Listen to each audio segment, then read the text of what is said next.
नमस्कार दोस्तों, स्वागत है आपका आपके अपने YouTube चैनल द जी के गार्जियंस में।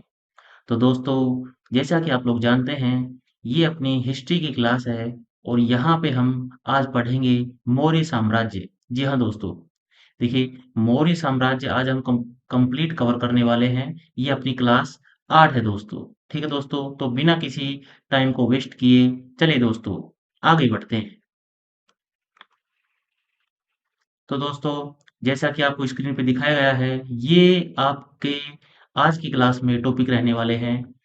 सबसे पहले मौर्य युग में हम पढ़ेंगे चंद्रगुप्त मौर्य, उसके बाद में बिंदुसार, अशोक महान, मौर्य साम्राज्य का वर्णन, मौर्य साम्राज्य के पतन के कारण और अंत में सबसे महत्वपूर्ण टॉपिक है, जितने भी अपने सबसे महत्वपूर्ण प्रश्न उत्तर हैं, हम सभी को बारी-बारी से कवर करेंगे, जिससे कि अपना ये टॉपिक है, अच्छे से हम कवर कर पाएँ। तो चलिए दोस्तों, टाइम को वेस्ट ना करते हुए चलिए शुरू करते हैं। देखिए दोस्तों, मौर्य युग के मौर्य जो साम्राज्य था उसका जो संस्थापक था, ठीक है, वो था चंद्रगुप्त मौर्य। इसने इनका शासनकाल था 322 से 298 ईसा पूर्व। ठीक है, देखिए मौर्य युग जो था, जो मौर्य साम्राज्य था, इसकी जो जानकारी मिलती है हमको, वो कौन कौन से स्रोत से मिलती है। देखिए साहित्यिक स्रोत देखते हैं पहले कि ये सारे साहित्यिक स्रोत हैं। देखिए मेगस्थनीज की इंडिका जो पुस्तक है, उससे हमको मौर्य साम्राज्य के बारे में जानकारी मिलती है। कौटिल्य के अर्थशास्त्र थे, विशाख दत्त की मुद्रा राक्षस से और पुराणों से भी हमको मौर्य युग के बारे में जानकारी मिलती है। और कुछ बौद्ध ग्रंथ थे, जैसे कि जातक कहानियां, दीपवंश, महावंश और दिव्यावदान, इन सब से हमको मौर्य वंश के बारे में जानकारी मिलती है। मतलब इन सभी में मौर्य वंश के बारे में कुछ ना कुछ जरूर बातें बताई गई है। ठीक है, अभी बात करते हैं पुरातात्विक स्रोत की। देखिए हमको कुछ आहत सिक्के, काले पॉलिशदार मृदभांड, अशोक के अभिलेख और शिलालेख, पाटलिपुत्र में चंद्रगुप्त मौर्य का लकड़ी से बना दरबार, ठीक है, इन सारी चीजों से भी हमको मौर्य साम्राज्य के बारे में कुछ जानकारी मिलती है दोस्तों। ठीक है, तो ये सारी चीजें हमने देख ली कि किन किन चीजों से मौर्य साम्राज्य के बारे में हमको जानकारी मिलती है। ठीक है, ये सारे हमारे सोर्स हो गए। ठीक है दोस्तों, ये थे हमारे सोर्स। अब आगे चलते हैं। देखिए चंद्रगुप्त मौर्य के बारे में पढ़ते हैं, जिन्होंने इस साम्राज्य की नींव रखी।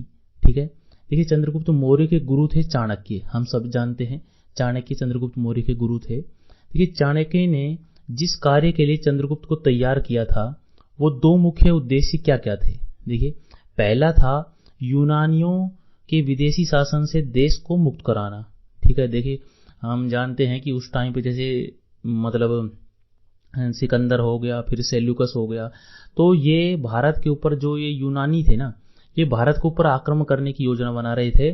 और कुछ हिस्सा जैसे अफगानिस्तान साइड का कुछ हिस्सा उस टाइम पे यूनानियों ने कब्जा कर रखा था। ठीक है, तो चाणक्य ने अपने चेले या फिर अपने शिष्य बोल सकते हैं, चंद्रगुप्त मौर्य को तैयार किया था।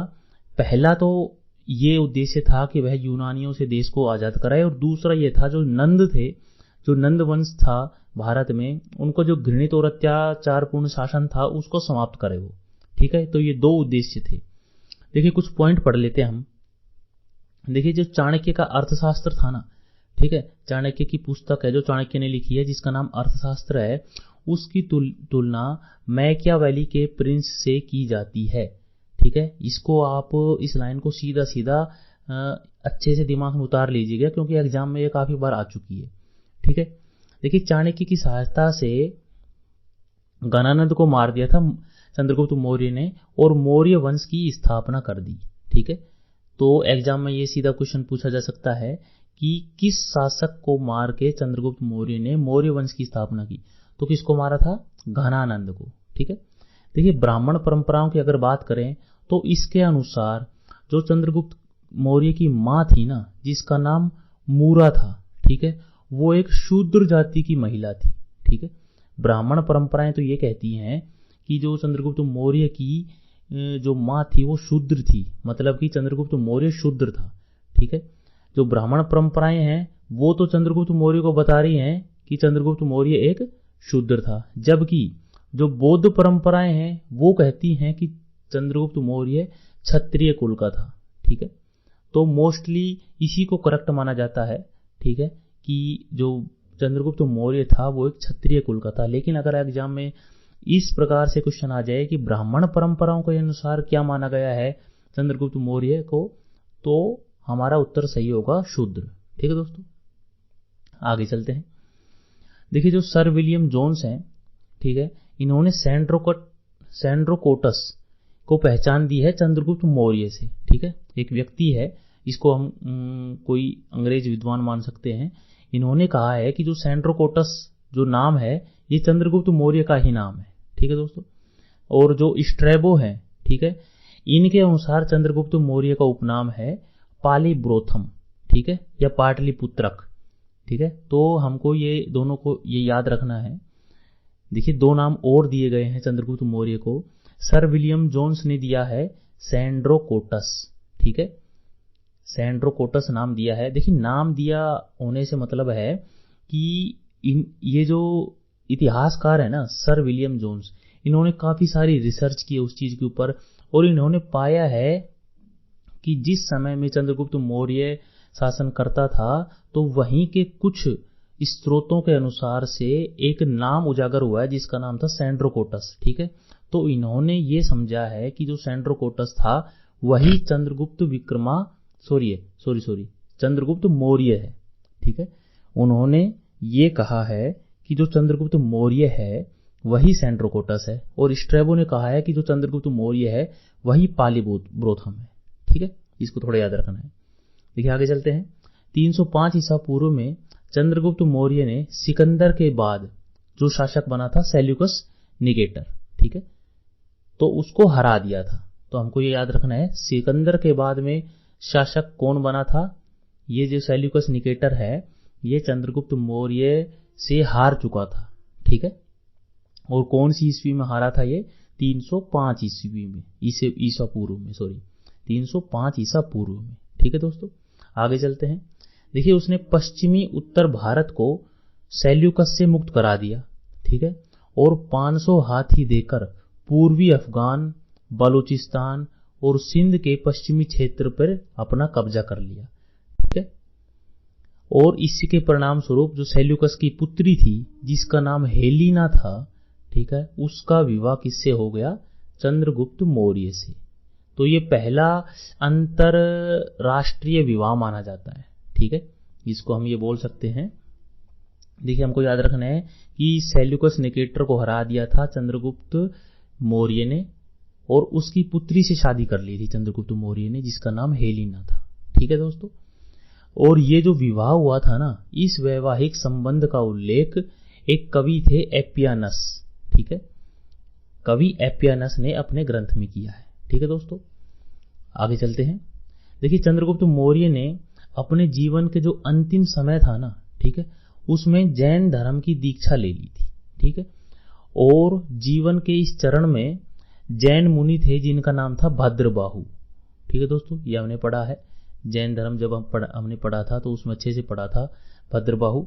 ठीक है, तो भद्रबाहु के साथ चंद्रगुप्त मौर्य कहाँ चले गए थे, श्रवणबेलगोला जो कि कर्नाटक में है। ठीक है, और वहीं जाकर उन्होंने उपवास जो संलेखना माना जाता है उसके द्वारा प्राण त्याग दिए थे।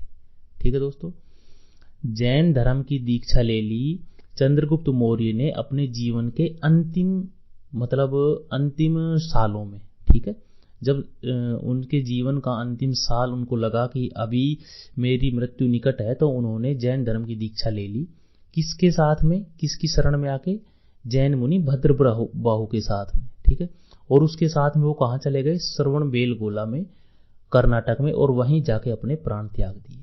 ठीक है, उपवास संलेखना के द्वारा अपने प्राण त्याग दिए। ठीक है दोस्तों, ये हमने पढ़ा है। देखिए आगे चलते हैं। देखिए अभी अगला शासक आता है बिंदुसार। ठीक है, तो बिंदुसार के बारे में अभी हम पढ़ेंगे।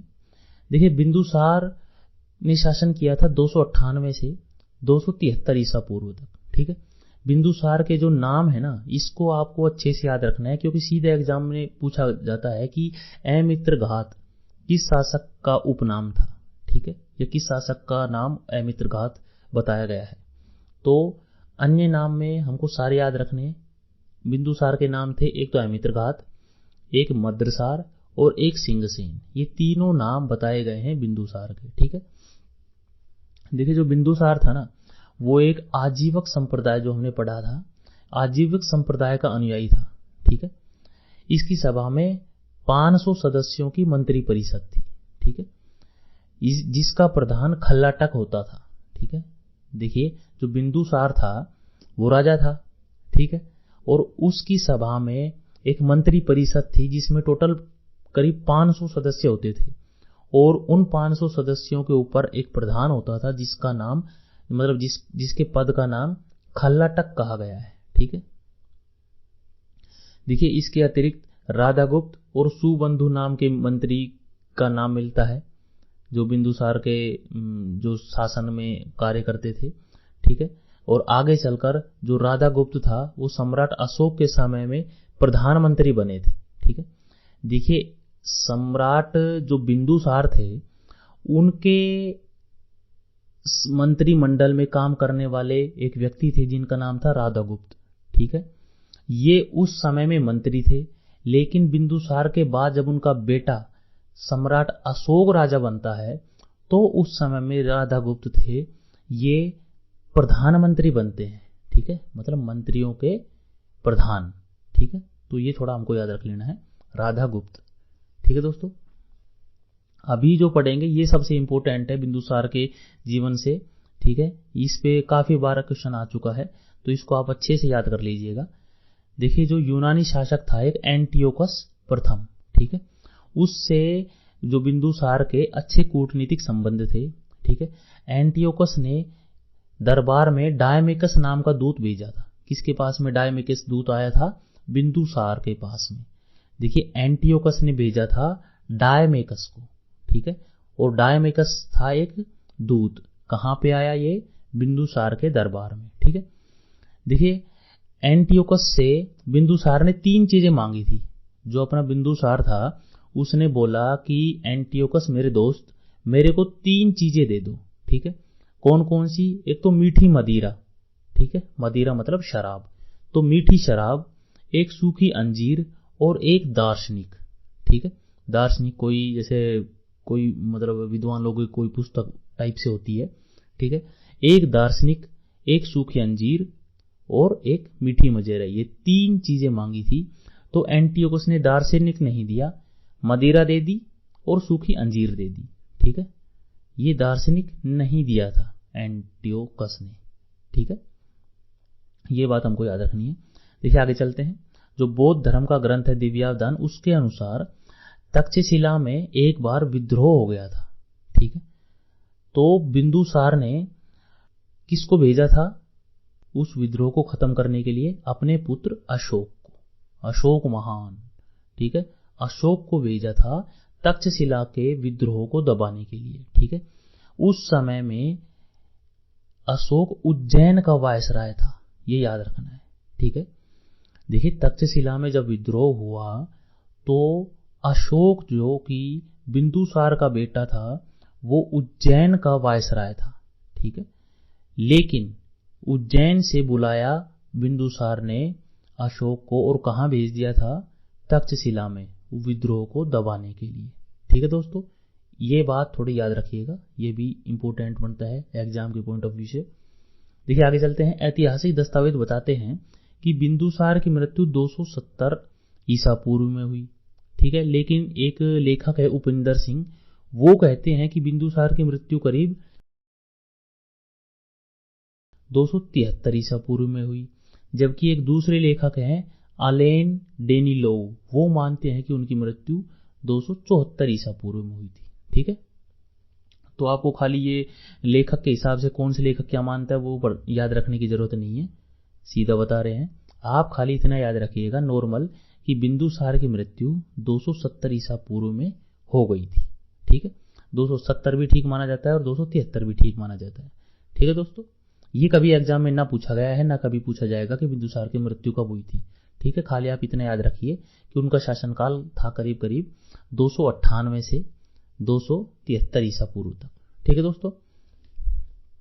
देखिए थेरावाद परंपरा के अनुसार बिंदुसार ब्राह्मण धर्म का अनुयायी था। ठीक है, दिव्यावदान से पता चलता है कि उसकी राज्यसभा में आजीवक संप्रदाय का एक ज्योतिष निवास करता था। बौद्ध धर्म दिव्यावदान के अनुसार सम्राट बिंदुसार आजीवक संप्रदाय के पिंगल वत्स से गहरे संबंध थे। ठीक है, ऐसा माना जाता है कि बिंदुसार आजीवक संप्रदाय को मानने वाला था। ठीक है, देखिए दो मत मिले हैं हमको। जो एक थेरावाद परंपरा है, ठीक है, जो थेरावाद धर्म की परंपरा है, उसके अनुसार तो माना गया है कि बिंदुसार था ब्राह्मण धर्म का अनुयायी। मतलब बिंदुसार ब्राह्मण धर्म का अनुयायी था। ये कौन सी सब, ये किसके अनुसार, किसके आधार पे हम कह सकते हैं?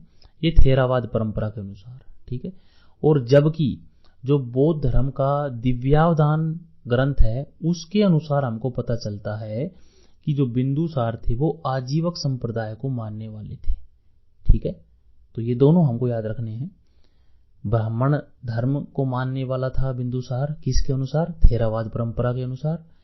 और आजीवक संप्रदाय को मानने वाला था किसके अनुसार?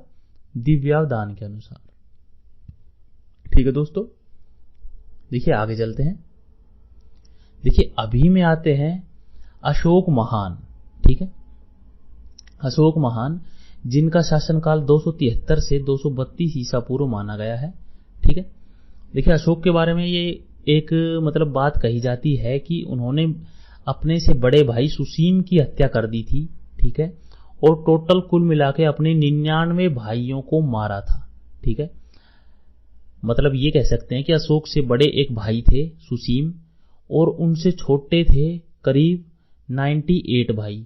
ठीक है, तो टोटल मिला के ऐसे 99 भाइयों को अशोक ने मार दिया था। ठीक है, और तब ये राजा बने थे। ठीक है, राज्याभिषेक से पहले उज्जैन और तक्षशिला के प्रांतीय शासक थे, जिसको वायसराय बोल देते हैं। ठीक है, तो ये बात क्वेश्चन कई बार पूछा गया है कि राज्याभिषेक से पहले जो अशोक थे वो कहाँ के प्रांतीय शासक थे? उज्जैन, ठीक है, और तक्षशिला। ठीक है दोस्तों, देखिए सिंगली अनुश्रुति के अनुसार उनकी पत्नी थी पत्नी देवी। ठीक है, इनकी पत्नी का नाम ही पत्नी देवी था। ठीक है, जो कि विदिशा राज्य की थी। अशोक और पत्नी देवी की संतानें थी महेंद्र और संघमित्रा। ठीक है, ये भाई बहन थे महेंद्र और संघमित्रा। ये किसकी संतानें थी? अशोक की। ठीक है, देखिए दिव्यावदान जो ग्रंथ है उसके अनुसार अशोक की एक और पत्नी थी जिसका नाम था तिस्य रक्षिता। ठीक है, और जबकि प्रयाग प्रशस्ति जो अभिलेख है उसके अनुसार अशोक की पत्नी थी एक और, जिसका नाम था कारुआ की। ठीक है, तो ये तीनों ही पत्नियों के नाम याद रखने हमको। ठीक है, और जो पत्नी देवी थी उससे कौन कौन सी संतानें हुई ये भी हमको याद रखना है, महेंद्र और संघमित्रा। ठीक है दोस्तों, देखिए दोस्तों ये जो भी पॉइंट आप पढ़ रहे हैं ना, ये काफी मतलब आप ये मान के चलिए कि एक प्रॉपर जो नोट्स होते हैं ना, ठीक है, वो बहुत 2-3 जगह से खोज के अच्छे से प्रॉपर एक वे में आपके लिए लाए गए हैं। ठीक है, ये बातें ऐसे ही नहीं हवा में मतलब कहीं से भी उठा ली और ऐसे ही यहाँ पे डाल दी। हमने खुद अपने हाथों से बड़ी मेहनत करके नोट्स तैयार किए हैं। ठीक है, आपको इसमें कोई गलती की गुंजाइश नहीं मिलेगी। ठीक है, आप खाली ये समझ सकते हैं कि जैसे पूरी बुक को पढ़ने से अच्छा होता है ना कि बीच बीच में हम उसमें नोट्स बनाते हैं। ठीक है, तो वो सारे नोट्स आपके लिए प्रॉपर बने बनाए तैयार हैं ये। ठीक है, आपको खाली ये करना है कि पूरी वीडियो देखनी है और कंटिन्यू एक एक पॉइंट को अच्छे से समझ के अच्छे से बस याद करना है। ठीक है, इसमें से छोड़ने की मतलब गुंजाइश जितनी कम से कम करें ना उतना अच्छा होगा आपके लिए। ठीक है दोस्तों, सारी पॉइंट टू पॉइंट और एग्जाम में आने वाली बातें बताई गई है, फालतू बातें इसमें डाली ही नहीं गई है। ठीक है दोस्तों, आगे चलते हैं। देखिए अशोक के राज्याभिषेक के बारे में बात करते हैं तो राज्याभिषेक हुआ था 269 ईसा पूर्व को। ठीक है, देखिए अशोक शिलाओं के ऊपर संदेश खुदवाने वाला पहला भारतीय शासक था। शिलाओं के ऊपर अपने संदेश खुदवाता था। ठीक है, और ये भारत का पहला ऐसा शासक था। ठीक है दोस्तों, इसको हमको याद रखना है। देखिए केवल एक भाब्रू स्तंभ लेख में अशोक ने खुद को मगध का राजा माना है। ये बहुत इंपॉर्टेंट लाइन है कि कौन से अभिलेख में अशोक ने खुद को मगध का राजा माना है। ठीक है, तो ये कौन सा अभिलेख था? भाब्रू स्तंभ लेख। ठीक है, देखो तो भाब्रू स्तंभ लेख था। ठीक है, देखिए अब अशोक के कुछ अभिलेख और शिलालेख देख लेते हैं। देखिए शिलालेख वो होते हैं, शिला मतलब देखिए पहाड़ हो गया। ठीक है, मतलब पहाड़ का कुछ हिस्से को, पहाड़ के जो शिलाखंड होता है उसको काट कर समतल कर लिया जाता है, जिससे कि उसके ऊपर आसानी से कुछ लिखा जा सके। ठीक है, लिखने से तात्पर्य होता है कि उसमें किसी जैसे छेनी या कुछ ऐसी चीज के द्वारा उस शिला में मतलब उसको काट काट के थोड़े थोड़े उसमें मतलब छिद्र कर करके उसमें लिखे जाते हैं, जैसे कि वो काफी टाइम तक उसमें सुरक्षित रह सके। ठीक है दोस्तों, देखिए वृहत शिलालेख 16 और लघु शिलालेख 20 मिले हैं अशोक के। बड़े जो शिलालेख थे वो 16 और छोटे शिलालेख 20 मिले हैं। ठीक है, शिलालेखों में ये इंपॉर्टेंट पॉइंट है आपका, ये वाला इंपॉर्टेंट पॉइंट याद रखिएगा कि जो शिलालेखों की जो भाषा थी वो प्राकृत थी और ब्राह्मी लिपि थी।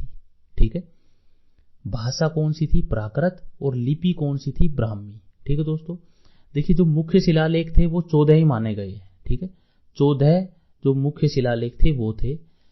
देखिए अशोक का नाम लघु शिलालेखों में मिलता है।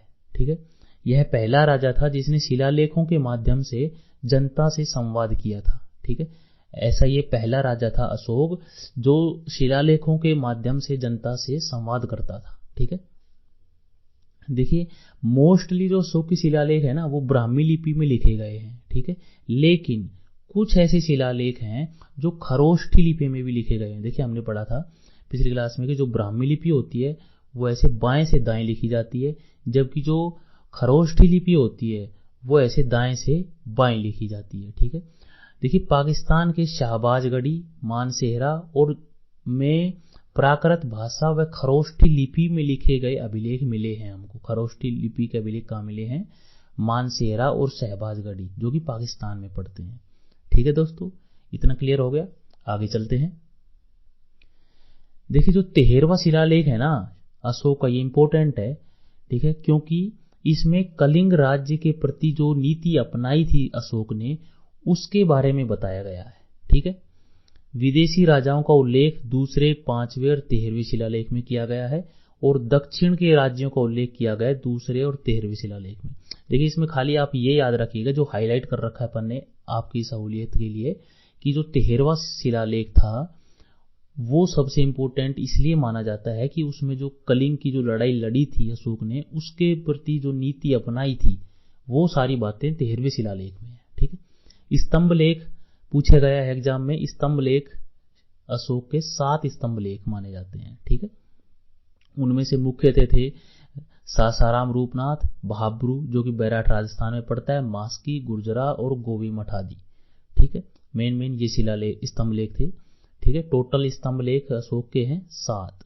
ठीक है, देखिए भाब्रू के बारे में जानते हैं, भाब्रू स्तंभ लेख के बारे में। देखिए जो भाब्रू स्तंभ लेख था, अशोक ने बुद्ध, धम्म और संघ की नीति व्यक्त की है। ठीक है, देखिए जो काफी मारकाट कर दी थी जब अशोक ने कलिंग के युद्ध में, उसके बाद में उसका हृदय परिवर्तन हो गया था कि मैं आज के बाद में कभी युद्ध नहीं लड़ूंगा और मैं हिंसा को त्याग के अहिंसा के मार्ग पे चलूंगा। तो उन्होंने बौद्ध धर्म को अपना के बुद्ध, धम्म और संघ की नीति व्यक्त की थी। ये बताया गया है भाब्रू स्तंभ लेख में। रुम्मनदेई जो स्तंभ लेख था उसमें बताया गया जो टैक्स की नीति की जानकारी मिलती है हमको, कि उस समय में जो टैक्स, जो कर व्यवस्था थी वो किस प्रकार से थी। और जो गुर्जरा अभिलेख है उसमें अशोक ने खुद को अशोक कहा है। ठीक है, जिसका नाम देवानाम प्रिय भी बताया गया है। ठीक है, देवानाम प्रिय या फिर अशोक स्वयं अशोक ने किस अभिलेख में, किस स्तंभ लेख में कहा है। ठीक है, देवानाम प्रिय या अशोक, तो वो गुर्जरा अभिलेख में, गुर्जरा स्तंभ लेख में कहा है। ठीक है दोस्तों, देखिए दूसरा जो शिलालेख है उसमें चेर, चोल और पांड्य राज्यों को लेख हुआ है। पहले शिलालेख में पशु बलि पर निषेध है। रुद्र का जूनागढ़ जो अभिलेख है वो अशोक मौर्य का ही अभिलेख है। ठीक है, गुहा लेख जो कि बिहार के गया में बराबर की पहाड़ियां हैं, जो कि गुफाएं हैं उधर में, वहां से प्राप्त हुआ है। सबसे पहले अशोक के शिलालेखों को किसने पढ़ा था? जेम्स प्रिसेप ने। ये याद रखिएगा, यहां से क्वेश्चन आ चुका है काफी बार, तो इस पॉइंट को अच्छे से याद रखिएगा। ठीक है, और जो अशोक के शिलालेख थे उसमें अशोक की पहचान प्रियदर्शी के रूप में हुई है। ठीक है, खाली एक ही ऐसा स्तंभलेख था जिसमें अशोक ने खुद को राजा कहा है और उस राजा का नाम देवनाम प्रिय बताया गया है, वो था गुर्जराभिलेख। ठीक है, देखिए जो मौर्य साम्राज्य के लोगों की जो भाषा थी ना, वो पाली थी। मौर्य साम्राज्य में लोग पाली भाषा बोलते थे। ठीक है, देखिए आप इससे कंफ्यूज ना होइएगा, जो अशोक के शिलालेख है ना, ठीक है, देखिए हम यहाँ लिखते हैं, जो अशोक के जो शिलालेख है ना, शिलालेख, ठीक है, शिलालेखों की जो भाषा थी वो तो थी प्राकृत। ठीक है, लेकिन जो मौर्य समाज की जो लोगों की भाषा थी, लोगों की भाषा, ठीक है, लोगों की भाषा थी पाली। ठीक है, तो इन दोनों से आप कंफ्यूज ना होइएगा। ठीक है, देखिए राज्याभिषेक के 8वें वर्ष में, मतलब 261 ईसा पूर्व में कलिंग का युद्ध हुआ, भयानक नरसंहार हुआ और हृदय परिवर्तन हो गया अशोक का। ठीक है, उसने बौद्ध धर्म को ग्रहण कर लिया और धम्म का प्रोत्साहन किया, मतलब जियो और एक तरह से जीने दो की नीति। ठीक है, तो इसको अच्छे से हमने देख लिया है, कवर कर लिया है, ये क्लियर हो गया। आगे चलते हैं दोस्तों। देखिए कुछ धर्म प्रचारक के बारे में बात कही गई है। जब अशोक ने बौद्ध धर्म ग्रहण कर लिया तो उसने बौद्ध धर्म का प्रचार प्रसार करने के लिए कुछ लोगों को चुना और किसी पर्टिकुलर जगह पे भेजा। ठीक है, तो जो उसके पुत्र और पुत्री थी महेंद्र और संघमित्रा, उसको भेजा श्रीलंका में, और मंजित का, ठीक है, इसको भेजा कश्मीर और गंधार में। ठीक है, अशोक ने तीसरी बौद्ध संगीति का आयोजन कराया था। ठीक है, ये इंपॉर्टेंट है दोस्तों। और एक जो श्रीलंका में गए थे महेंद्र और संघमित्रा, ये भी इंपॉर्टेंट है। ठीक है, आप इसको याद रखिएगा। तीसरी बौद्ध संगीति हुई थी जो अशोक के शासनकाल में ही हुई थी। ठीक है दोस्तों, देखिए अशोक कालीन राजा के बारे में हम पढ़ते हैं कि जब अशोक राजा था तो उसके मतलब उसके समानांतर विश्व में और कौन कौन से राजा थे। ठीक है, तो देखिए सीरिया का राजा था एंटियोकस। ठीक है, ये अशोक के जो पिता थे बिंदुसार, उसके टाइम पे भी था। ठीक है, जिसका नाम अंतियोक बताया गया है। मकदूनिया का राजा था एंटोगोनस। ठीक है, मिस्र का राजा था टोलमी फिलाडेल्फस और एपिरस का राजा था अलेक्जेंडर। ठीक है, आपको इतने सारे याद रखने की जरूरत नहीं है, खाली आप इतना याद रखिएगा कि सीरिया का राजा था एंटियोकस। ठीक है, ये बिंदुसार के शासनकाल में भी उसके भी समकालीन था और अशोक के समकालीन भी यही राजा था। ठीक है, देखिए अशोक का जो उत्तराधिकारी था ना, जो अशोक के बाद में राजा बना, उसका नाम था कुणाल। ठीक है, उसका नाम क्या था? कुणाल। और जो अंतिम मौर्य शासक था, मतलब वो आखिरी शासक मौर्य, कौन था? बृहद्रथ। ठीक है, बृहद्रथ अंतिम मौर्य शासक बना था। ठीक है, इसको अभी आप अच्छे से याद रखिएगा। ठीक है, देखिए अब मौर्यकालीन अर्थव्यवस्था के बारे में जानते हैं। मौर्य समाज किस प्रकार से जीविकोपार्जन करता था, कैसे लोग रहते थे, समाज के बारे में जानकारी लेते हैं हम। देखिए अर्थव्यवस्था कैसी थी? मुख्यतः कृषि, पशुपालन और वाणिज्य पर आधारित था। ठीक है, जिसे सम्मिलित रूप से वार्ता कहते हैं। ठीक है, आपको ये याद रखना है, कृषि, पशुपालन और वाणिज्य पर आधारित अर्थव्यवस्था थी मौर्य समाज की। ठीक है, भूमि कर 1/6 था। ठीक है, जो भूमि के ऊपर जो टैक्स लगता था वो कितना था? 1/6। देखिए लोहे के उपकरणों से कृषि में विस्तार हुआ था, अच्छी बात है। कौटिल्य के अर्थशास्त्र व जैन पुस्तकों में अकाल का भी उल्लेख है।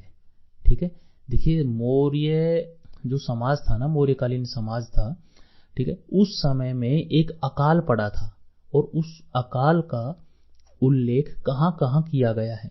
एक तो जो कौटिल्य थे, मतलब चाणक्य, उनकी जो पुस्तक है अर्थशास्त्र, उसमें भी उस अकाल का उल्लेख है, और जो जैन पुस्तकें हैं उनमें भी अकाल का उल्लेख है। ठीक है, देखिए एक ताम्रलेख है सोहगोरा व महास्थान बोगरा।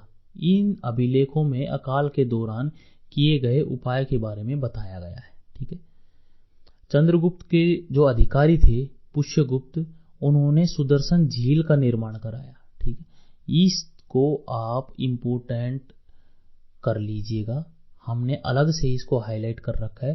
सुदर्शन झील का निर्माण चंद्रगुप्त जो मौर्य थे उसके शासनकाल में कराया गया था। ठीक है, और कराया किसने था? पुष्यगुप्त ने। ठीक है दोस्तों, इसको आप वेरी वेरी इंपॉर्टेंट कर लीजिएगा इस पॉइंट को। ठीक है, अच्छे से याद रखिएगा। देखिए भूमि पर राजा और कृषक दोनों का अधिकार था। ठीक है, ऐसा नहीं था कि राजा उस राज्य का कर्ता धर्ता मेन व्यक्ति है तो वो किसी की भी जमीन हड़प सकता था, ऐसा नहीं था। जमीन के ऊपर जो खेती करता था कृषक, उसका प्लस में जो राजा था, दोनों का अधिकार था। ठीक है, देखिए निजी भूमि से जो प्राप्त आय थी वो भाग कहलाती थी। ठीक है, किसी की पर्सनल जमीन थी और उससे जो भी आय प्राप्त होती थी ना वो भाग कहलाती थी। और जो राजकीय भूमि थी, ठीक है, कि जो गवर्नमेंट की उस समय में जो राजा की भूमि थी, उस भूमि को सीता भूमि कहते थे। उससे जो भी टैक्स वगैरह निकलता था, ठीक है, जो भी अपनी जो राजा की भूमि थी, ठीक है, वो भूमि सीता भूमि कहलाती थी। ठीक है, आगे चलते हैं दोस्तों। देखिए उस समय में कठोर दंड भी दिए जाते थे। जो चोरी करता था उसको मृत्यु दंड दे दिया जाता था, इसको चोरी करने वाले को। ठीक है, देखिए लेन देन में चांदी के आहत सिक्के प्रयोग में आते थे। लेन देन में चांदी के आहत सिक्के, इसको आप इंपोर्टेंट कर लीजिए। ठीक है, नगद भुगतान करते थे अधिकारियों को। वेतन एक वर्ष में 60 से 48,000 पण तक होता था। ठीक है, ये पण मुद्रा का नाम है दोस्तों, इसको याद रखिएगा। ठीक है, जैसे अपने आज के टाइम पे रुपया बोलते हैं हम, तो उस टाइम पे कोई मुद्रा थी जिसको पण बोला जाता था। ठीक है, देखिए कार्य के लिए रखे गए श्रमिकों को कर्मकार कहा जाता था। ठीक है, देखिए जो ऊपक भाग होता था, ठीक है, उस भूमि को टैक्स था 1/5 और 1/3। ठीक है, सिंचाई कर और प्रणय कर, या जिसको बोलते हैं आपातकालीन कर, ठीक है, वो टैक्स था 1/3 से 1/2। ठीक है, देखो जो सिंचाई करने वाला, सिंचाई का जो टैक्स था, ठीक है, सिंचाई का जो कृत्रिम सिंचाई करते थे लोग, ठीक है, उनको टैक्स देना पड़ता था। ठीक है, वो कितना था? 1/3 से 1/2। और एक कर प्रणय कर या आपातकालीन इमरजेंसी जो टैक्स बोलते हैं, वो भी था 1/3 से 1/2। तो ये दोनों सिंचाई कर और आपातकालीन कर ये 1/3 से 1/2 थे। ठीक है, काश्तकार को उपवास कहा जाता था और जो भूमि का स्वामी होता था उसको क्षेत्रक कहा जाता था। ठीक है, इसको याद रखिएगा कि भूमि क्षेत्र के स्वामी को क्षेत्रक कहा जाता था। ठीक है, ऐसे याद रख सकते हैं। देखिए जो टैक्स मुक्त गांव होता था उसको परिहारिका कहते थे। ठीक है, जो गांव सैनिकों की आपूर्ति करता था, जिस गांव से सैनिक भर्ती होते थे, ठीक है, उस गांव को अयोधिका। जो गांव कच्चा माल की आपूर्ति करता था उसको कुप्य। ठीक है, और जैसे सड़क टैक्स, सड़क के ऊपर चलने का भी, सड़क को यूज करने का भी टैक्स था जिसको वर्तनी कहते थे। पुल का भी टैक्स था जिसको तरदेय कहते थे। सड़क पर अगर गंदगी फैला दी, ठीक है, उसका भी कर था। ठीक है, जिसको बोलते थे पकोद संतरी रोधे। ठीक है, और नगर का सिटी का भी टैक्स था। सिटी में रहने का, सिटी में खाने पीने का जो भी था, सिटी का टैक्स था, उसको हिरण्य बोलते थे। ठीक है, तो इन सबको अगर आप याद ना भी कर सको तो चलेगा, खाली अगर आप इन तीनों को याद करते हैं ना, ठीक है, इन तीनों को याद करते हैं तो सफिशिएंट है। ठीक है, परिहारिका, अयोधिका और कुप्य। ठीक है, देखिए आगे चलते हैं, व्यापार के बारे में जान लेते हैं। देखिए व्यापार जल और थल दोनों के द्वारा होता था। ठीक है, जलमार्ग और थल मार्ग दोनों के द्वारा व्यापार होता था। जो व्यापारियों का मुखिया था वो श्रेष्ठी कहलाता था। ठीक है, व्यापारियों का मुखिया क्या कहलाता था? श्रेष्ठी। और जो श्रेणी न्यायालय का प्रधान था, ठीक है, जो श्रेणी न्यायालय मतलब कोर्ट होते थे, उसका जो प्रधान था वो महाश्रेष्ठी कहलाता था, ठीक है। इसी तरह से जो पूर्वी भारत में बंदरगाह होते थे, ठीक है, उनमें से एक बंदरगाह था ताम्रलिप्ति, ठीक है। ये एक बार क्वेश्चन एग्जाम में पूछा गया था कि मौर्य साम्राज्य में जो, जैसे ये अपना इंडिया है, तो मौर्य साम्राज्य में पूर्वी बंदरगाह, ठीक है, इधर में जो पूर्वी बंदरगाह था, उस एक बंदरगाह का नाम, जो एक मुख्य बंदरगाह था उसका नाम बताइए। तो ये था ताम्रलिप्ति, ठीक है। इसी तरह से मृगुकच्छ, सोपारा, ये थे इधर में पश्चिम की तरफ में बंदरगाह, ठीक है। ये जो इंपोर्टेंट बंदरगाह है वो बताए गए हैं आपको, ठीक है, पूर्वी की तरफ में और पश्चिम की तरफ में, ठीक है। अब इनको थोड़ा याद रखिएगा, ठीक है दोस्तों। आगे चलते हैं। देखिए सिक्कों की बात कर लें तो जो मासक होता था वो तांबे का सिक्का होता था, मतलब कि तांबे के सिक्कों को क्या कहा गया है, मासक, ठीक है। इसी तरह से जो पण था, पण और अष्टभाग, ये कहते थे चांदी के सिक्के को, ठीक है। काकणी, अर्धकाकणी, जो तांबे का छोटा सिक्का होता था उसको, ठीक है। और चांदी के सिक्के को एक दूसरा नाम भी कहा गया है, कर्पसन, कप्यरूप और पाद, ठीक है। इसी तरह से सोने के सिक्के को सुवर्ण, निशक और पाद, ठीक है। इसको थोड़ा याद रखिएगा, ठीक है। इनमें से सबसे इंपॉर्टेंट अगर आप बताएं तो ये वाले सबसे इंपॉर्टेंट है, ठीक है दोस्तों। चांदी के सिक्के, एक ये वाला और एक ये, ठीक है, क्योंकि अभी तक सबसे ज्यादा बार खाली एग्जाम में यही पूछे गए हैं, ठीक है। देखिए समाज के बारे में बात कर लेते हैं अब हम। देखिए समाज किस प्रकार से था, ठीक है।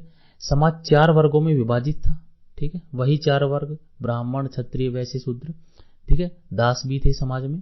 समाज व्यवसाय के आधार पर जातियों और उपजातियों में बटा हुआ था, ठीक है। व्यवसाय के आधार पर भी जातियां और उपजातियां थी समाज में, ठीक है। व्यवसाय मतलब कि कोई व्यक्ति अगर जैसे परचून की दुकान कर रहा है, ठीक है, तो उसमें भी जातियां और उपजातियां थी कि ये जाति करेगी और इसकी भी ये उपजाति करेगी, ठीक है। अंतरजातीय विवाह का उल्लेख भी मिलता है, ठीक है। सबसे पहला अंतरजातीय विवाह हेलेना के साथ में किया था चंद्रगुप्त मौर्य ने, ठीक है। तो सबसे पहले तो विवाह वो था, ठीक है। इस टाइम पे और भी अंतरजातीय विवाहों का उल्लेख मिला है। वैश्याओं का भी उल्लेख मिलता है, ठीक है। समाज में वैश्याएं भी थी, ठीक है। महिलाओं की स्थिति में गिरावट आ गई थी और विधवा पुनर्विवाह पर रोक लगी थी, ठीक है। ये सबसे इंपॉर्टेंट बात है कि उस समय में विधवा पुनर्विवाह नहीं होता था, ठीक है। विधवाओं का जो पुनर्विवाह, दोबारा से विवाह होता है, उस पर रोक लग गई थी। और जातक कहानियों के अनुसार, जो कि बौद्ध धर्म की ग्रंथ हैं, उनके अनुसार अस्पृश्यता थी, मतलब छुआछूत था समाज में, ठीक है दोस्तों। तो इससे हम समझ सकते हैं कि काफी मतलब एक बहुत ज्यादा अच्छा स्तर का सामाजिक मतलब समाज नहीं था उस टाइम पे, क्योंकि देखिए विधवा पुनर्विवाह पर भी रोक लगी हुई है, महिलाओं की स्थिति में भी गिरावट है, समाज में वैश्याएं भी हैं, ठीक है, छुआछूत भी है, ठीक है। देखिए वैश्याओं को रूप जीवा कहा गया है, ठीक है। वैश्याओं के लिए एक पर्टिकुलर नाम दे दिया गया था, रूप जीवा, ठीक है। और जो वैश्याओं के जो संगठन का अध्यक्ष होता था उसको क्या कहते थे, बंधी थोपक, ठीक है, बंधी थोपक, ठीक है। और इनके काम का जो निरीक्षण करता था वो था गणिका अध्यक्ष, ठीक है। ये थोड़ा याद रखिएगा, ठीक है। देखिए दहेज प्रथा इस समय में शुरू हो गई थी, ठीक है। दहेज प्रथा की शुरुआत हो गई थी इस समय में, ठीक है। लेकिन मेगस्थनीज के अनुसार भारत में दास प्रथा नहीं थी, ठीक है। जबकि कौटिल्य ने 9 प्रकार के दासों का वर्णन किया है, ठीक है। देखिए दास प्रथा के बारे में जो मेगस्थनीज थे, ठीक है, जो राजदूत आए थे, उन्होंने तो कहा है कि दास प्रथा नहीं थी, लेकिन जो कौटिल्य थे अपने, उन्होंने 9 प्रकार के दासों का उल्लेख किया है, ठीक है। देखिए एग्जाम में कभी ऐसा नहीं पूछा जाएगा कि मौर्य समाज में दास प्रथा थी या नहीं थी, ठीक है। पर्टिकुलर एक व्यक्ति का नाम दिया जाएगा कि मेगस्थनीज के अनुसार या फिर कौटिल्य के अनुसार भारत में दास प्रथा थी या नहीं थी, ठीक है, इस प्रकार से क्वेश्चन पूछा जाएगा, ठीक है। तो आप याद रखिएगा मेगस्थनीज के अनुसार दास प्रथा नहीं थी, जबकि कौटिल्य के अनुसार 9 प्रकार के दास थे समाज में, ठीक है दोस्तों। आगे चलते हैं, देखिए केंद्रीय प्रशासन के बारे में देखते हैं। देखिए केंद्रीय प्रशासन प्रांतों में विभक्त था, ठीक है, प्रांतों में बटा हुआ था। चंद्रगुप्त के समय तो 4 प्रांत थे, ठीक है, चंद्रगुप्त मौर्य के समय में 4 प्रांत थे, जबकि अशोक के समय में 5 प्रांत हो गए थे, क्योंकि अशोक ने कलिंग को भी जीत लिया था, ठीक है। कलिंग विजय के कारण 5 प्रांत हो गए थे, और प्रांतों को चक्र भी कहा जाता था, ठीक है। अभी देखिए प्रांत और उनकी राजधानी देख लेते हैं, ये थोड़ा इंपॉर्टेंट पॉइंट है, यहां से एग्जाम में क्वेश्चन 2-3 बार आ चुका है। देखिए उत्तरापथ, ठीक है, उत्तरापथ जो प्रांत था जिसको पश्चिमोत्तर भी बोलते हैं, उसकी राजधानी तक्षशिला थी।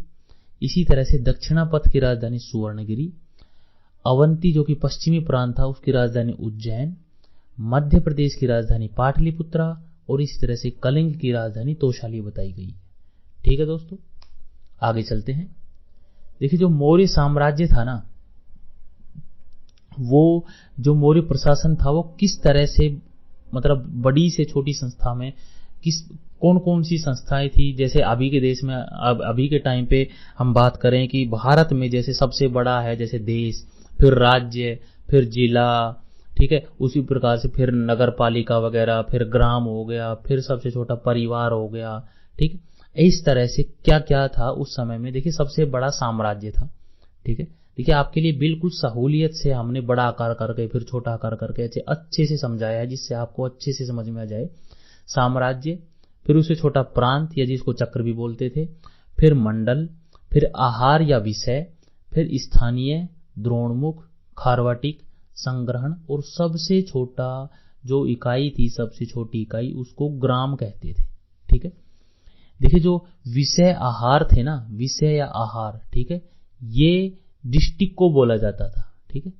विषय या आहार जिले को बोला जाता था, ठीक है। और जिले का जो प्रमुख था वो क्या था, विषयपति, ठीक है। जिले को क्या बोला जाता था, विषय, और विषय का प्रमुख कौन होगा, विषयपति, ठीक है, नॉर्मल है। जिसे मेगस्थनीज ने एग्रोनोमई या सड़क निर्माण अधिकारी कहा है, ठीक है। देखिए खाली ये याद रखिएगा कि सड़क निर्माण अधिकारी मेगस्थनीज ने किसे कहा है, एग्रोनोमई, एक पद है, ये याद रखिएगा कि सड़क निर्माण अधिकारी के पद को क्या कहा जाता है, एग्रोनोमई, ये मेगस्थनीज ने बताया है, ठीक है। सड़क निर्माण अधिकारी को उस समय में क्या कहा जाता था, एग्रोनोमई, ठीक है दोस्तों। आगे चलते हैं, देखिए कुछ अधिकारी वगैरह देख लेते हैं इसमें। देखिए गोप, स्थानिक, युक्तक। देखिए युक्तक किसको बोलते थे, युक्तक जो जिले में राजस्व की वसूली करता था। रज्जुक किसको बोलते थे, न्याय प्रशासन के अधिकारी को, ठीक है। इसी तरह से जो महामात्य था वो नगरों का अधिकारी था, ठीक है।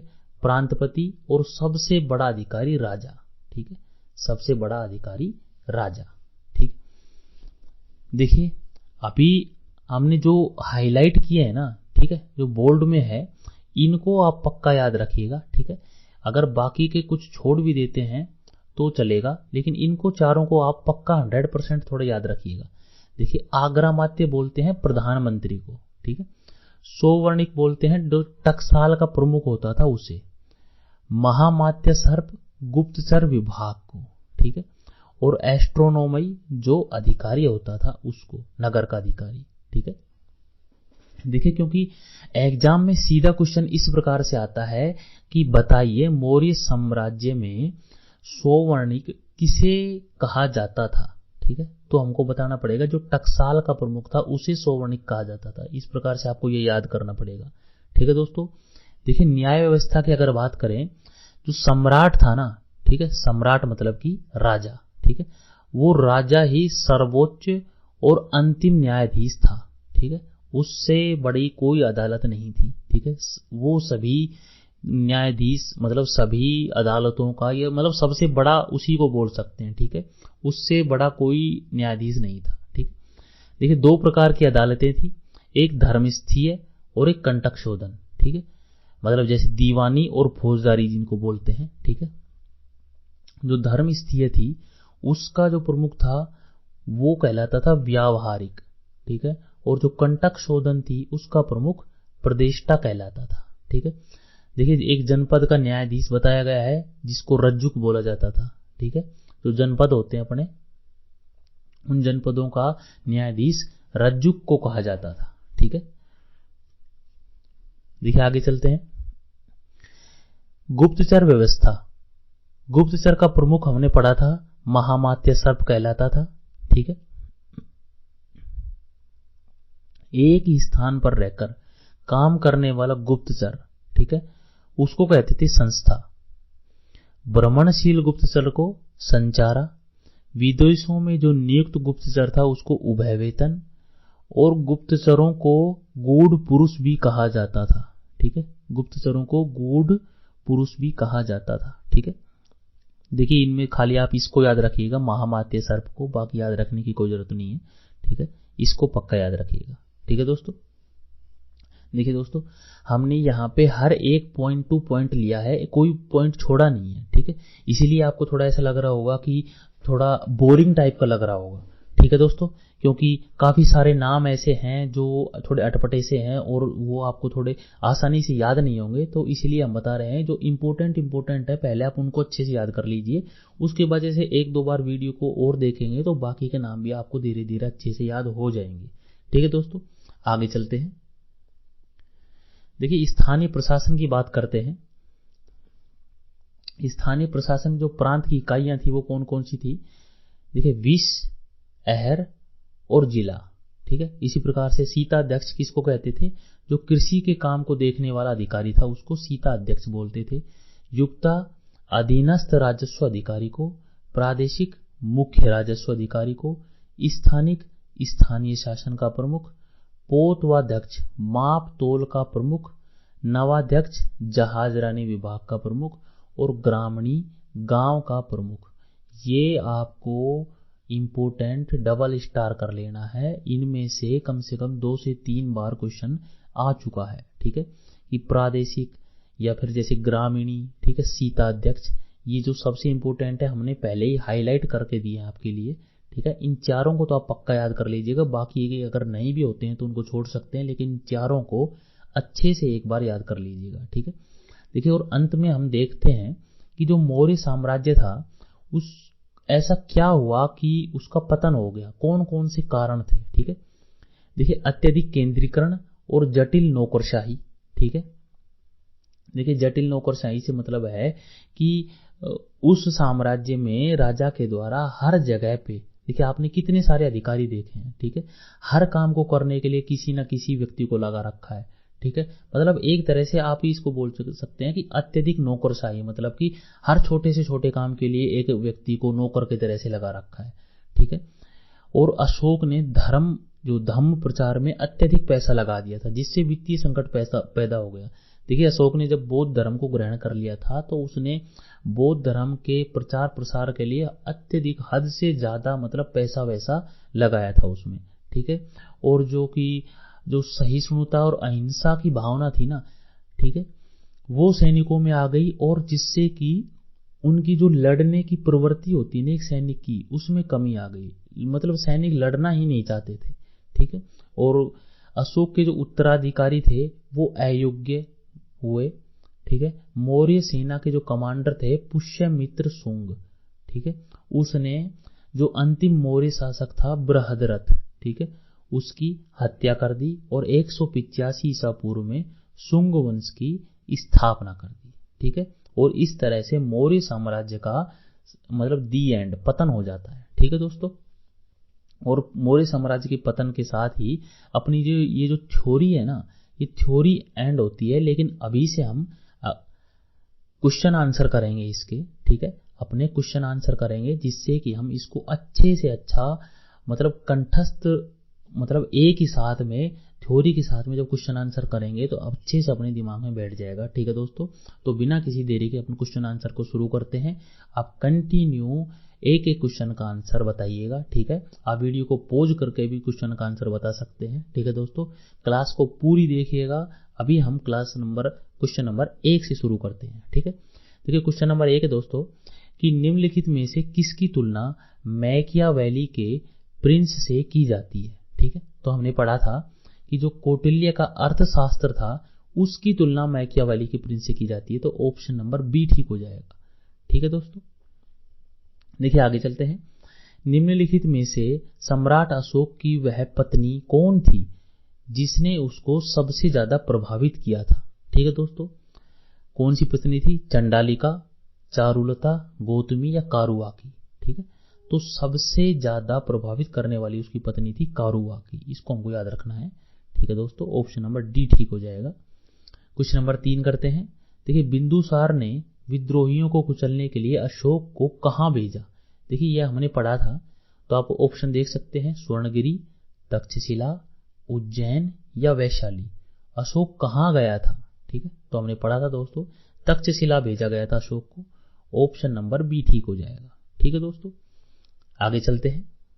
देखिए क्वेश्चन नंबर 4 है, कलिंग विजय के पश्चात अशोक ने किस धर्म को स्वीकार कर लिया था? ठीक है, तो ये हमने अच्छे से पढ़ा है कि जो बौद्ध धर्म था उसको अशोक ने स्वीकार कर लिया था, तो क्वेश्चन नंबर 4 का ऑप्शन नंबर बी ठीक हो जाएगा दोस्तों। ठीक है, आगे चलते हैं। देखिए प्राचीन भारत का वह प्रसिद्ध शासक जिसने अपने जीवन के अंतिम दिनों में जैन धर्म को अपना लिया था। देखिए हमने पढ़ा था कि जो चंद्रगुप्त मौर्य थे वो श्रवण बेलगोला चले गए थे भद्रबाहु के साथ में, जैन धर्म को अपना लिया था उन्होंने। ठीक है, तो क्वेश्चन नंबर 5 का ऑप्शन ए ठीक हो जाएगा दोस्तों। ठीक है, आगे चलते हैं। देखिए क्वेश्चन नंबर 6 है, मौर्य साम्राज्य की स्थापना किसने की थी? तो बताइए, option number A Bindusara, B Chandragupta Maurya, C Ashoka या फिर डी बिंबिसार। ठीक है, देखिए सिंपल क्वेश्चन है, हम आसानी से बता सकते हैं कि मौर्य साम्राज्य की स्थापना चंद्रगुप्त मौर्य ने की थी। ठीक है, ऑप्शन नंबर बी ठीक हो जाएगा दोस्तों। ठीक है, आगे चलते हैं। क्वेश्चन नंबर 7 है, मौर्य साम्राज्य में प्रचलित मुद्रा का नाम क्या था? ठीक है, तो क्वेश्चन नंबर 7 का देखते हैं। देखिए पण, तोल, काकणी या दिनार। देखिए हमने पढ़ा था कि जो मुद्रा चलती थी उसको पण भी कहा जाता था। ठीक है, मुद्रा को पण कहते थे, तो क्वेश्चन नंबर 7 का ऑप्शन नंबर ए ठीक हो जाएगा दोस्तों।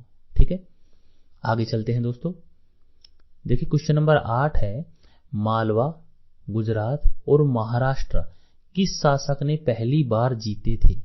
ठीक है, देखिए पहली बार किस शासक ने जीते थे? तो पहली बार सबसे पहले चंद्रगुप्त मौर्य ने जीते थे। ठीक है, उसके बाद में चंद्रगुप्त मौर्य ने जब जीते तो 4 प्रांत हो गए थे उसके अधीन, और जैसे हमने पढ़ा था कि अशोक ने फिर आगे चल के कलिंग को भी जीत लिया था तो उसका अधीन 5 राजा हो गए थे। तो इसी तरह से हमको पता चलता है कि मालवा और गुजरात और दक्षिण का जो इलाका था वो सबसे पहले चंद्रगुप्त मौर्य ने जीता था। ठीक है, नंदों को पराजित करने के बाद में। ठीक है, तो क्वेश्चन नंबर 8 का ऑप्शन डी ठीक हो जाएगा दोस्तों। ठीक है, देखिए क्वेश्चन नंबर 9 है, मौर्य काल में शिक्षा का सर्वाधिक प्रसिद्ध केंद्र कौन सा था? ठीक है, शिक्षा सबसे ज्यादा कहाँ प्राप्त करते थे लोग मौर्य काल में? ठीक है, बताइए, वैशाली में, नालंदा में, तक्षशिला में या फिर उज्जैन में? ठीक है, तो दोस्तों हमने पढ़ा है उस समय में जो तक्षशिला था वो शिक्षा का सबसे बड़ा केंद्र था। ठीक है, तो क्वेश्चन नंबर 9 का ऑप्शन सी ठीक हो जाएगा। आगे चलते हैं। देखो क्वेश्चन नंबर 10 है, अशोक के शिलालेखों में प्रयुक्त भाषा क्या है? ठीक है, तो दोस्तों ये हमने अच्छे से पढ़ा है, आप एक बार ऑप्शन देख लीजिए, संस्कृत, प्राकृत, पाली या फिर हिंदी। ठीक है, तो दोस्तों हमने अच्छे से पढ़ा था कि प्राकृत भाषा थी अशोक के शिलालेखों में, तो क्वेश्चन नंबर 10 का ऑप्शन नंबर बी ठीक हो जाएगा। ठीक है, आगे चलते हैं। देखिए मेगास्थनीज ने भारतीय समाज को कितनी श्रेणियों में विभाजित किया है?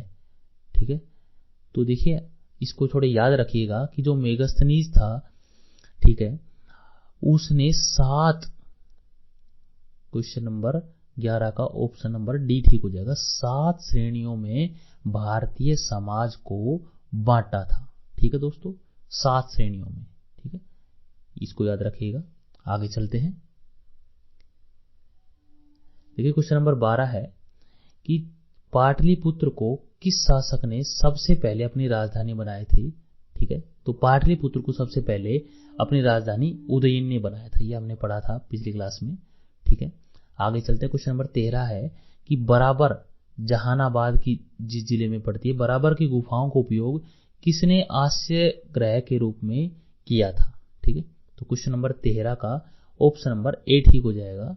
आजीविकों ने, जो आजीविक संप्रदाय के लोग थे, उन्होंने इन गुफाओं का उपयोग रहने के लिए आश्रय गृह के रूप में किया था। ठीक है, क्वेश्चन नंबर 14 है, किस अभिलेख से साबित होता है कि चंद्रगुप्त का प्रभाव पश्चिम भारत तक फैला हुआ था? तो क्वेश्चन नंबर 14 में देखते हैं कलिंग अभिलेख, अशोक का गिरनार अभिलेख, रुद्रदमन का जूनागढ़ अभिलेख, या फिर अशोक का सोपारा अभिलेख। ठीक है, तो क्वेश्चन नंबर 14 में ऑप्शन नंबर सी ठीक हो जाएगा। रुद्रदमन के जूनागढ़ अभिलेख से हमको पता चलता है कि चंद्रगुप्त का प्रभाव पश्चिम भारत तक फैला हुआ था। ठीक है दोस्तों, इसको याद रखिएगा, ये थोड़ा इंपॉर्टेंट क्वेश्चन है। आगे चलते हैं। देखिए, केवल वह स्तंभ जिसमें अशोक ने खुद को मगध का सम्राट बताया है, ओनली एक ऐसा अभिलेख स्तंभ लेख है जिसमें अशोक ने खुद को मगध का राजा या सम्राट बताया है, तो वो कौन सा है? देखिए, हमने पढ़ा था मास्की का लघु स्तंभ लेख। देखिए, मास्की स्तंभ लेख में अशोक ने खुद को मगध का राजा बताया है। ठीक है, आगे चलते हैं। देखिए, क्वेश्चन नंबर 16 है, हमको सूची से मिलान करना है। देखिए, चंद्रगुप्त मौर्य का नाम क्या था? ठीक है, ये हमको थोड़ा याद रखना है। ठीक है, तो देखिए, चंद्रगुप्त मौर्य को क्या कहा गया है? सेंड्रोकोटस भी कहा गया है। ठीक है, तो इसका ये ठीक हो जाएगा। इसी तरह से बिंदुसार को अमित्रघात भी कहा गया है। ठीक है, तो इसके लिए ये 3 नंबर ठीक हो जाएगा। देखिए, अशोक को प्रियदर्शी कहा गया है, तो सी का ये ठीक हो जाएगा। और इसी तरह से चाणक्य को हम जानते हैं विष्णुगुप्त भी कहा गया है, तो ये 4 नंबर ठीक हो जाएगा। तो इस तरह से कौन सा ऑप्शन ठीक हो जाएगा? देखिए, 2, 3, 1 और 4, 2, 3, 1 और 4, ऑप्शन नंबर सी ठीक हो जाएगा दोस्तों। ठीक है, आगे चलते हैं। देखिए, क्वेश्चन नंबर 17 है, सांची का स्तूप किसने बनवाया? क्वेश्चन नंबर 17 देखते हैं, सांची का स्तूप किसने बनवाया? तो हमको पता है अशोक ने, तो ऑप्शन नंबर ए ठीक हो जाएगा। क्वेश्चन नंबर 18 देखते हैं, अशोक के शिलालेखों को पढ़ने वाला पहला अंग्रेज कौन था? तो हमको पता है कि जेम्स प्रिंसेप ने 1837 में अशोक के शिलालेखों को सर्वप्रथम पढ़ा था। ठीक है, तो क्वेश्चन नंबर 18 का ऑप्शन नंबर बी ठीक हो जाएगा दोस्तों। ठीक है, आगे चलते हैं। देखिए, क्वेश्चन नंबर 19 है, कलिंग युद्ध की विजय और त्रिकों का वर्णन अशोक के किस शिलालेख में है? देखिए, कलिंग युद्ध की विजय थी अशोक की, ये कौन से शिलालेख में बताया गया है? देखिए, हमने क्लास में पढ़ा था अच्छे से कि जो 13वां नंबर का शिलालेख था उसमें कलिंग की विजय के बारे में बताया गया है, तो ऑप्शन नंबर डी ठीक हो जाएगा। ठीक है, आगे चलते हैं। देखिए, चंद्रगुप्त मौर्य ने सेल्यूकस को कब पराजित किया? ठीक है, क्वेश्चन नंबर 20 है, तो क्वेश्चन नंबर 20 में हम जानते हैं 305 ईस्वी पूर्व में, 305 ईसा पूर्व में, तो ऑप्शन नंबर बी ठीक हो जाएगा। ठीक है दोस्तों, देखिए आगे चलते हैं। क्वेश्चन नंबर 21 है, अशोक के अधिकांश अभिलेख किस भाषा व लिपि में है? ठीक है, देखिए हमने पढ़ी थी कि जो भाषा थी वो प्राकृत थी और लिपि थी वो ब्राह्मी थी। ठीक है, तो प्राकृत ब्राह्मी, ऑप्शन नंबर ए ठीक हो जाएगा। ठीक है दोस्तों, आगे चलते हैं। क्वेश्चन नंबर 22 है, किस राज्य देश में अशोक के व्यक्तिगत नाम अशोक का उल्लेख मिलता है? जो अशोक नाम है वो कौन से अभिलेख में मिलता है? ठीक है, तो देखिए क्वेश्चन नंबर 22 का हो जाएगा मास्की अभिलेख, ये हमने पढ़ चुके हैं पहले। ठीक है, मास्की अभिलेख में अशोक नाम के उल्लेख मिलता है। आगे चलते हैं। क्वेश्चन नंबर 23 है, श्रीनगर की स्थापना किस मौर्य शासक ने की थी? तो हमने पढ़ा था श्रीनगर की स्थापना किसने की थी? अशोक ने, तो ऑप्शन नंबर ए ठीक हो जाएगा। ठीक है दोस्तों, आगे चलते हैं। देखिए, प्रांत और उनकी राजधानियों की सूची दी गई है, ये हमको मिलाना है। ठीक है दोस्तों, तो देखिए उत्तरापथ की राजधानी, देखिए हमने पढ़ा था तक्षशिला। दक्षिणापथ की राजधानी ये सुवर्णगिरी, अवंती राष्ट्र की उज्जैनी, और इस तरह से कलिंग की तोशाली। तो ये ठीक हो जाएगा 1 2 3 4, इसी तरह से 1 2 3 4, ऑप्शन नंबर ए ठीक हो जाएगा दोस्तों। ठीक है, आगे चलते हैं। देखिए, किसने पाटलिपुत्र को पोलीब्रोथा कहा? वो कौन विद्वान था जिसने पाटलिपुत्र को पोलीब्रोथा कहा है? देखिए, हमने पढ़ा था कि जो मेगस्थनीज था उसने ही पाटलिपुत्र को पोलीब्रोथा के नाम से संबोधित किया है। ऑप्शन नंबर ए ठीक हो जाएगा। ठीक है दोस्तों, आगे चलते हैं। देखिए, क्वेश्चन नंबर 26 है, मौर्य काल में एग्रोनोमई किसे कहा जाता था? देखिए, हमने पढ़ा था कि जो मौर्य काल में एग्रोनोमई होता था वो कृषि विभाग का अधिकारी होता था। ठीक है दोस्तों, तो देखिए सॉरी, कृषि विभाग का नहीं, एग्रोनोमई होता था सड़क विभाग का अधिकारी। ठीक है, सड़क विभाग का अधिकारी, ये हमने नोट्स में पढ़ा था कि सड़क विभाग का अधिकारी होता था वो एग्रोनोमी कहलाता था। तो ऑप्शन नंबर बी ठीक हो जाएगा। ठीक है, देखिए इसको करेक्ट कर लीजिएगा। ठीक है, ऑप्शन नंबर बी, सड़क निर्माण अधिकारी। ठीक है, आगे चलते हैं। किस जैन ग्रंथ में चंद्रगुप्त मौर्य के जैन धर्म अपनाने का उल्लेख मिलता है? ठीक है, देखिए चंद्रगुप्त मौर्य ने जीवन के अंतिम क्षणों में जैन धर्म अपना लिया था, ये कौन से जैन ग्रंथ में मिलता है? ठीक है, तो ये हमको परिशिष्ट पर्व में मिलता है। ठीक है, इसको याद रखिएगा, ऑप्शन नंबर बी ठीक हो जाएगा। आगे चलते हैं। देखिए, जो भारतीय हैं वो लिखने की कला नहीं जानते। ठीक है, भारतीयों को लिखना नहीं आता, ये किसकी उक्ति है? ठीक है, देखिए ये कहा था मेगस्थनीज ने। ठीक है, क्वेश्चन नंबर 28 का ऑप्शन नंबर डी ठीक हो जाएगा। देखिए, मेगस्थनीज ने कहा था कि जो भारतीय हैं उनको लिखना नहीं आता है।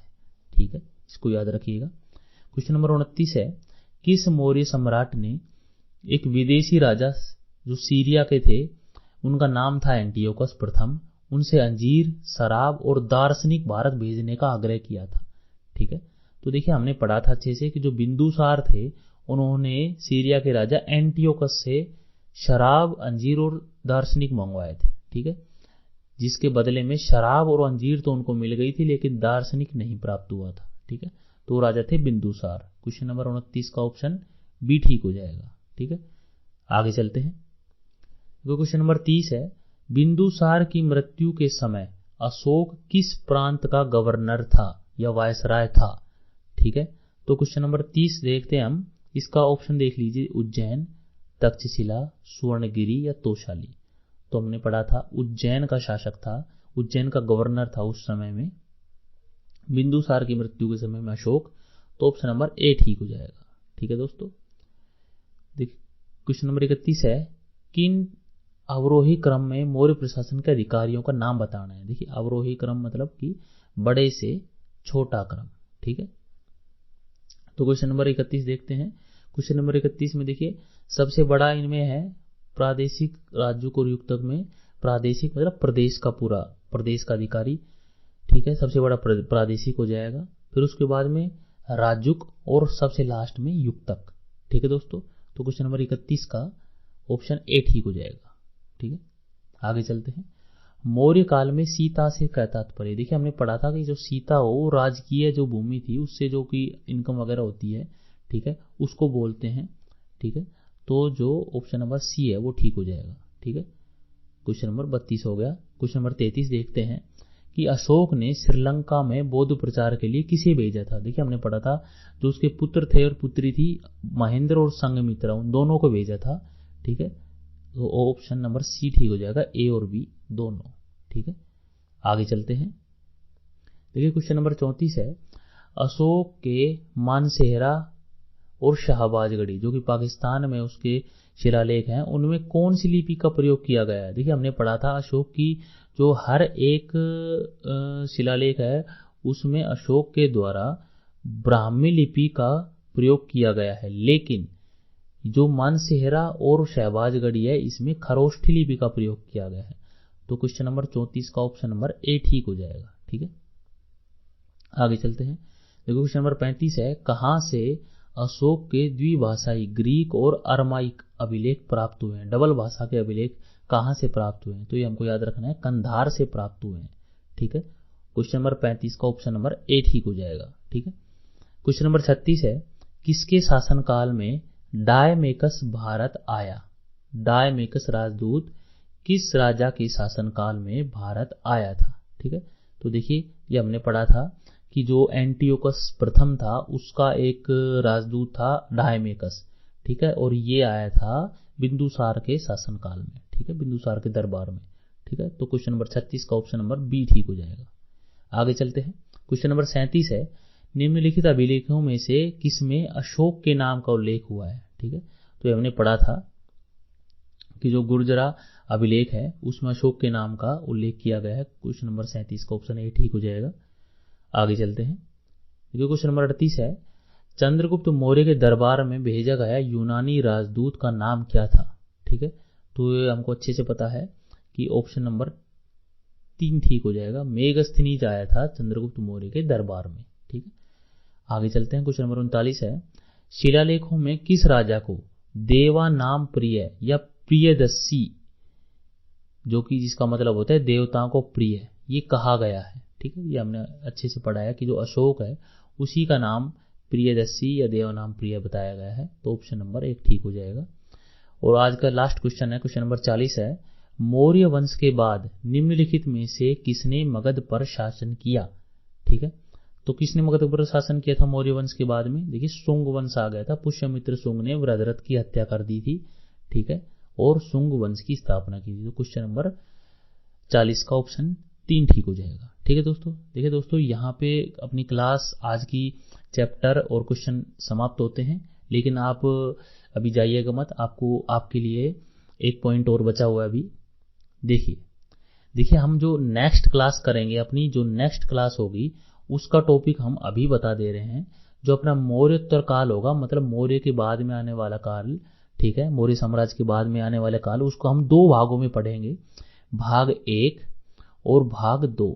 ठीक है दोस्तों, तो भाग 1 में पढ़ेंगे हम शुंग वंश, कणव वंश, चेदी वंश और सातवाहन वंश। इसी तरह से भाग 2 में पढ़ेंगे यवन वंश, शक, पहलव और कुषाण। देखिए यवन वंश से मतलब आप समझिए जो हिंद यवन थे, ठीक है, हिंद यवन या इंडो ग्रीक जो बोला जाता है, वो वंश के बारे में पढ़ा जाएगा। फिर शक, पहलव और कुषाण। ठीक है दोस्तों, तो इसको आप अच्छे से इसका वेट कीजिएगा अगली क्लास का, मौर्योत्तर काल का। और जितनी भी अभी तक की अपनी क्लास है, ठीक है, वो अभी तक अपनी क्लास 8 कंप्लीट हो चुकी हैं दोस्तों। इसको लगा के आप 8 क्लासों को देखिए, हमने बिल्कुल परफेक्ट तरीके से पॉइंट टू पॉइंट चलते हुए नोट्स तैयार किए हैं आपके लिए। हर एक टॉपिक को पूरी तरीके से अच्छे से टच किया है, ठीक है, और उनके अच्छे से क्वेश्चन आंसर लेके चल रहे हैं। ठीक है दोस्तों, आपसे खाली एक ही रिक्वेस्ट, अगर आपको थोड़ा भी लगता है कि हमने थोड़ी भी मेहनत की है इसमें आपके लिए, कुछ भी इम्पोर्टेंट, थोड़ा सा भी इम्पोर्टेंट लगता है, तो प्लीज प्लीज प्लीज चैनल को सब्सक्राइब कर दीजिएगा। ठीक है, हम आपसे और खाली कुछ नहीं मांगते हैं, खाली अपना थोड़ा सपोर्ट दिखाइएगा दोस्तों। चैनल को सब्सक्राइब कर दीजिएगा और जितना भी हो सके सपोर्ट कीजिए, चैनल को शेयर कीजिए अपने दोस्तों में, अपने ग्रुप में। ठीक है दोस्तों, हम इसी तरह से आपके लिए आगे भी वीडियो लाते रहेंगे और टॉपिक वाइज अपनी क्लास चलती रहेगी। ठीक है दोस्तों, अगली क्लास में मिलते हैं, तब तक के लिए बाय, थैंक यू फ्रेंड्स।